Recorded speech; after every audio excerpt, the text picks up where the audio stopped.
প্রিয় দর্শক, বুঝলাম না কণ্ঠশিল্পী হাসিব তিনি কি জামাত হয়ে গেলেন কিনা। তার ভিডিও ক্লিপসটি দেখেন, তার কথাগুলো একটু মনোযোগ সহকারে আপনারা শোনেন। আর বিএনপির যে কাহিনী শুনছি আমি সারা দেশ থেকে, চাঁদাবাজি, দখল, মামলা করা, মানুষকে জিম্মি করা, এইভাবে যদি চলে তাহলে বিএনপিরও আওয়ামী লীগের পরিস্থিতি সময় লাগবে না। অলরেডি মানুষ বিরক্ত হয়ে যাচ্ছে।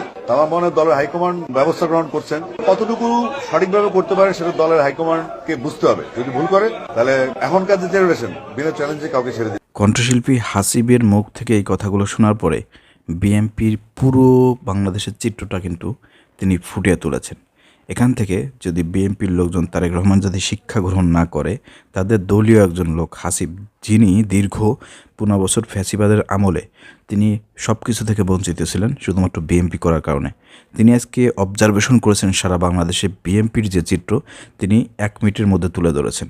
আশা করি এখান থেকে বিএনপির নেতাকর্মীরা এবং তারেক রহমান শিক্ষা গ্রহণ করবে এবং তার দলটিকে সুন্দরভাবে পরিচালিত করবেন। যদি তারা ব্যর্থ হয় তাহলে বিএনপির কী পরিণত হবে সেটা কিন্তু কণ্ঠশিল্পী হাসিব বলে দিয়েছেন।